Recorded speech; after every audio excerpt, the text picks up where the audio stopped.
I'm feeling like a capital A adult. I'm 18 years old and sitting in my car about to take a huge step. A rite of passage that, as a young girl, I'd been anticipating. After today, I'll really be a woman. I've shaved my legs, put on makeup and my cutest underwear, and tried to dress as grown up as possible. I take a last look at myself in the rearview mirror, and I reach into my purse to make sure that I have the copay check my dad wrote for me earlier. I'm about to get my first pap smear. I'm playing it cool and pretending like this is all normal, but deep down I knew something was wrong. My friends were all using tampons and I just couldn't. I'd tried every angle, every position. It was like hitting a brick wall. And we were not a sex-positive household, so this wasn't something I could talk about. When I was in 3rd grade, my mom had taken a Judy Blume book away from me halfway through when I'd asked her what a period was. And the only sex talk I ever got was when I was 13 years old, and she asked me if I knew what it meant that Mary was a virgin when Jesus was born. So did I tell this new doctor that I was worried? No. Did she ask? Also no. There was no talking, and I was already in the stirrups when I met her for the first time. I don't know if you've ever had someone scolding you to relax while they try to jam hard, cold steel into your vagina, but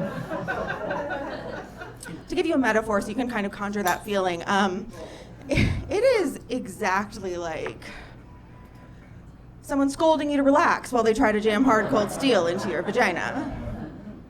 There's just no other way to describe it. Eventually, this doctor ripped off her gloves, stood up, and said, "Have you even had sex yet?" I hadn't, something that was becoming its own source of concern. And she sighed and said, "Well, you don't need a pap smear until you do. Come back when you're more loosened up. Try having a glass of wine." If you're keeping track, remember that I was 3 years away from the legal drinking age. My gynecologist opposite of slut-shamed me. She diagnosed me as a virgin, and for that, the treatment is apparently Merlot and a penis. But if a medical professional couldn't get my vagina to open, I thought she was putting an inordinate amount of faith in a teenage boy to tear down that brick wall. I had sex eventually, but the pain was unbearable, and the poor guy didn't know what to do. I spent my 20s hearing about my friends' casual sexual exploits, while any sex I had involved a lengthy, embarrassing conversation or a workaround. Let me tell you what 25-year-old straight dudes love. They love a serious conversation containing medical jargon and demotions where sometimes the naked girl in their bed cries a little. The silver lining is that I explored the huge spectrum of activities that sex could be. I could have gone pro when it came to phone sex. I got really good at oral sex, and then I resented every man I performed it on. And it wasn't until I got older that I realized what a waste of time and energy that resentment was, because there were so many other things I could have been resenting men for. I wish I could tell you about all the shitty doctors I saw over the years, but for now I'll summarize. From the age of 18 on, I experienced nearly 2 decades worth of shame and medical gaslighting before I finally got a diagnosis at the age of 36. I had, and still have, a constellation of symptoms and disorders, including vaginismus, vestibulodynia, vulvodynia, and dyspareunia. Now, everyone knows what all of these are, so I won't bother defining them for you. I'm just kidding. There's no medical research or education or awareness of gynecological disorders, so the bottom line is sex is painful. My pelvic floor would spasm anytime something went near it, and if something did manage to penetrate me, I was met with a stabbing, burning pain. And they say you can't have it all. Eventually, I started pelvic floor physical therapy, which is a lot of lying on a table casually chit-chatting about Thanksgiving plans while a stranger has her finger inside of you. But PT also involves something called dilators. They're essentially prescription-strength dildos.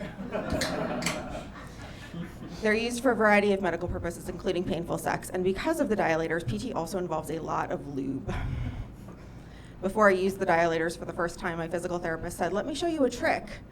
And she squirted a healthy amount of lube onto a folded up paper towel, then rolled the paper towel around the dilator until it was fully coated. And as she was doing this, she looked up, smiled, and said, "This is how my family butters corn."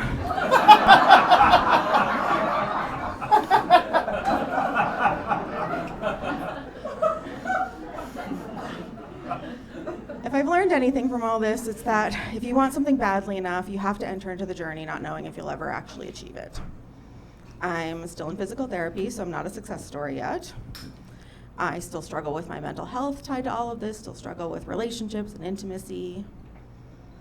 But last summer, I went to the gynecologist.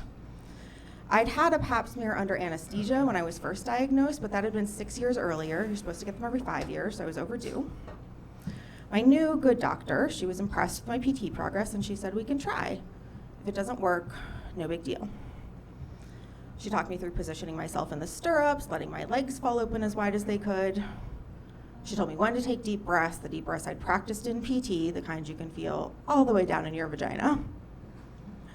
She used the smallest speculum possible. She talked me through every step. And on July 8th, 2025, I had my first conscious pap smear. Thank you. It only took 24 years. Now it occurred to me writing this that this ending might sound familiar to some people, and that's because this is exactly the way the Barbie movie ended. That just feels kind of right to me, you know?